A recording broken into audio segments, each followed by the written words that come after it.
बिहार में चुनाव का समय और देखिए बिहार की आन बान शान सांसद पप्पू यादव जी हमारे साथ यहाँ पर मौजूद हैं। समय ज़्यादा कम है तो देखिए सवाल जो है फटाफट सर क्विक करने की कोशिश करेंगे। पहले तो न्यूज़ 18 चौपाल के इस मंच पर आप बहुत आए, बहुत सेशन कैसा धन्यवाद। रहा? नमो बुद्धाय, जय भीम। जी, अस्सलाम वालेकुम, प्रणाम। कैसा रहा सेशन सर? कैसा है? नहीं नहीं, बिहार तो अभी हॉट केक है और सब दिन हॉट केक रहता है। बिहार के से अलग बिहार पॉलिटिकल स्टेट है। आप कहीं भी जाओ, कुछ भी जाओ। मैं मानता हूँ इकोनॉमिकल फ्रीडम की ज़रूरत है, आर्थिक आज़ादी की ज़रूरत है, लेकिन आज़ाद हिंदुस्तान के बाद इस 20 साल 30 सालों में बिहार की आर्थिक आज़ादी की बात किसी ने नहीं की। हमारा पर कैपिटा इनकम मात्र 33,000 से लेकर के 36-38,000 के बीच में है और हालात अच्छे नहीं हैं। आप जानते हो 4 करोड़ से लगभग लोग बाहर रहते हैं और 73% बाढ़ में हम गिरे रहते हैं। किसी ने ध्यान नहीं दिया। जुगाड़ टेक्नोलॉजी से हमेशा बिहार चली। बिहार के युवाओं क्या चाहती है, बिहार के किसान को क्या चाहिए, बिहार की फैक्ट्रियाँ क्यों बंद हो गई, क्या कारण है कि 40% चीनी हम बाहर देते थे, 4% पर आ गए, 9 चीनी मिल बची। सर, कौन है इसकी वजह? ये सिस्टम, ये व्यवस्था, ये सारे लुटेरे लोग। अब फिर आप उठा करके देख लो कि जुगाड़ टेक्नोलॉजी पर इस जाति का इस जाति के साथ, इस जाति का इस जाति के साथ, हिंदू मियाँ रोगियाँ तो फलना SIR के मुद्दों को मेन विलन किसे कहेंगे फिर आप? लेकिन भैया विलेन के बारे में मैं कुछ नहीं कहूँगा। मैं इतना कहूँगा कि बिहार को सभी लोगों ने इस्तेमाल किया, यूज किया। बिहार की जनता को जाति के, धर्म, मजहब के सेंटीमेंट से ठगा।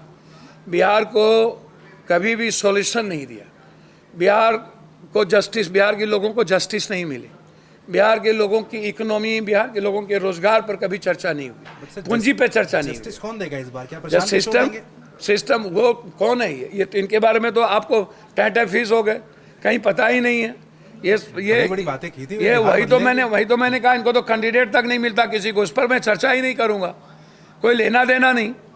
ये कहीं वहां से उठाओ, कहीं वहां से उठाओ, कहीं वहां से उठाओ। और गठबंधन के बारे में तो आप जान ही रहे हो।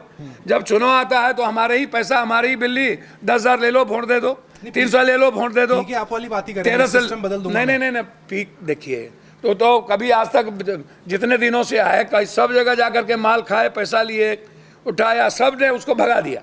और नीतीश कुमार को बाप कहा, उसी को गड़ी आता है, बोला मेरा बाप है, यहीं पर कैबिनेट मिनिस्टर बना। और आप कहता, पहले कहा कि MLA नहीं बनेंगे, फिर कहा MLA बनेंगे, पहले कहा मुख्यमंत्री नहीं बनेंगे, फिर कहा मुख्यमंत्री बनेंगे। 2 दिन पहले जब देखा कि ये फिनिश्ड हो गए तो बोलता अब हमको चुनाव नहीं लड़ना, हमको लड़ाना है। तो क्या मॉरली हार मान रहे हैं सर? अब हार तो गए, सब कुछ से हार गए।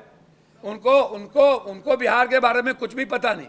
ये बिहार कर्पूरी ठाकुर और जगदेव बाबू का, ये बिहार राजकवि दिनकर, रेणु और विद्यापति कवि का, ये बिहार राजेंद्र बाबू का, ये बिहार गुरु गोविंद, चाणक, मंडन मिश्र, शेरशाह सूरी का है, ये बिहार बुद्ध का है, ये बिहार मगध के जरा आर्थिक आजादी का है। इनको कुछ भी पता नहीं। कुछ लोग कह रहे हैं लालू प्रसाद यादव का भी है बिहार। भैया एक बात समझिए, ये बिहार कर्पूरी ठाकुर जी का है।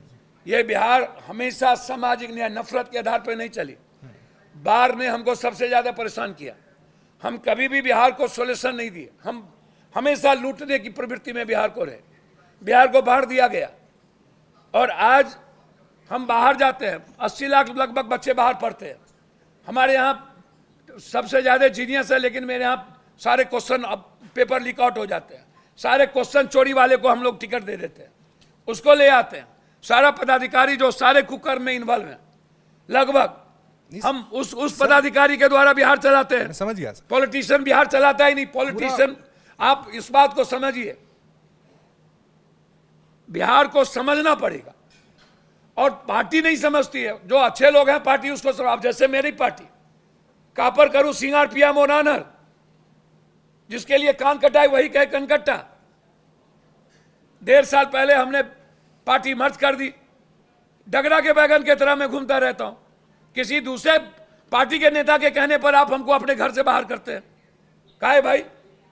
आपके घर में हीरा है, जोड़ी आप है। इतने बड़े जोड़ी हैं हमारे नेता राहुल गांधी जी, प्रियंका गांधी जी। उन्हें समझना है, हम और किसी को समझने की बात नहीं करते। सर, बाकी लोग कह रहे हैं फैक्टर नहीं है राहुल गांधी इस चुनाव में। भैया राहुल गांधी ही फैक्टर है। राहुल गांधी ही। कौन बात कर रहा है अत्यंत पिछड़ी जाति का? कौन बात किया एट्रोसिटी का? कौन बात किया 50% आरक्षण का?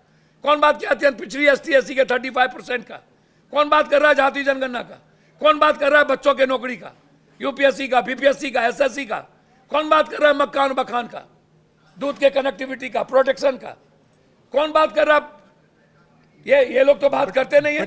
16 सालों से नहीं, ये आरोप इन्होंने लगाते तो हैं डीएनए को गाली दिया। ये आरोप लगाते हैं कि वोट बैंक में कन्वर्ट नहीं कर पाएंगे, बातें कर रहे हैं, कह रहे हैं, लेकिन वोट नहीं आएगा। भैया हमको तो समझ में नहीं आता क्या वोट गेट में सिर्फ हिंदू मुसलमान रोहिंग्या चलेगा क्या? वो हम कहते हैं राहुल गांधी और पप्पू यादव कहते हैं वेतनमान दो, हम कहते हैं पेंशन दो, हम कहते हैं ममता आसाफ आंगनबाड़ी को नौकरी दो, हम कहते हैं जीविका को नौकरी दो, हम कहते हैं रोसिया को नौकरी दो, हम कहते हैं पैन कार्ड, आधार कार्ड, राशन कार्ड और ड्राइविंग लाइसेंस को फ्री करो, बेईमानी रोको, मोटेशन में बेईमानी रोको।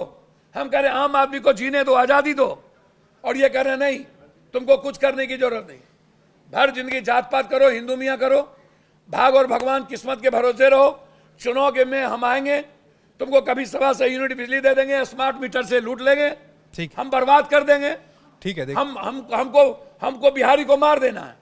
ये लोग बिहारी को सब लोग मिलके मारना चाहते हैं, और ये नेताओं से बिहार परेशान है, इन सिस्टम से बिहार परेशान है। क्या सॉल्यूशन जी, क्या सॉल्यूशन है फिर? सॉल्यूशन साफ है, बिहार के यूथ को जाति से निकलना पड़ेगा, बिहार के यूथ को हिंदू मुसलमान से निकलना पड़ेगा, बिहार के गरीब को यह समझना पड़ेगा कि गरीब के साथ कौन है। मैं एक सेवक और बेटे की तरह काम करता हूं, चाहे उसका परिणाम जितना भयावह हो। मैंने कभी रिटर्न की बात नहीं की। एक बार कांग्रेस भरोसा करे, यदि बिहार का हर जाति धर्म एक जगह ना हो तो फिर पप्पू यादव राजनीति छोड़ दे। ठीक है, हमारा घर ही हम पर भरोसा नहीं करता, ठीक है, मैं क्या करूं? समझ देखिए, समय का सिग्नल हमेशा डिमोरलाइज। जी, समय का सिग्नल देखिए वहां पर दिया जा रहा है। तो सवाल एक, वो जो सवाल जो आखिरी बार हुआ था, जो काफी ज्यादा देखा गया था, आपने कहा था कि मैं चाहता हूं कि मेरे बेटे, मैं सीएम बनूं, पीएम बनूं ना बनूं, मेरे बेटे इंडियन टीम खेलेंगे। कब खेलेंगे, क्या लगता है? देखिए मैं एक बात बहुत क्लियर बताऊं, उनमें एक टैलेंट है, जिद है, जुनून है। बहुत ज्यादा परेशान होने के बावजूद भी वो चलते रहे, वो लक्ष्य से नहीं भटके। परेशानी मतलब? कई सारे सर्कमस्टांसेस आए, सीक्वेंस आए, खेल में चलता रहता है। बट लोग तो कहते हैं आपके बेटे इसलिए खेल रहे हैं। सर मुझे तो समझ में नहीं आता, छक्का चौका भी मेरा बेटा हम ही से मार रहा है क्या? 100 और 50 मेरे ही से मार रहा है क्या? मेरे बेटे के में टैलेंट जो है वो दिख नहीं रहा आपको? बिल्कुल। तो क्या वो बल्ला भी हम ही चला रहे हैं? उनको सर माना चाहिए जो इस तरह की बात करते हैं, जो पैसे लेकर के क्रिकेट में सट्टाबाजी करते हैं, उनको सर माना चाहिए। सार्थक रंजन अपने टैलेंट से जाना जाता है, और जिस दिन टैलेंट नहीं रहेगा सार्थक रंजन चला जाएगा। याद रखिएगा, मैं आज आपको बता देता हूं। डन है भाई, थैंक यू सर। देखिए सार्थक रंजन को इन्होंने साफ कह दिया भाई कि सार्थक रंजन अपने टैलेंट से जाने जाते हैं। बिहार चुनाव पर कह दिया भाई कि आपको जात पात से ऊपर उठना पड़ेगा, बिहार का सॉल्यूशन सिर्फ यही नजर आता है।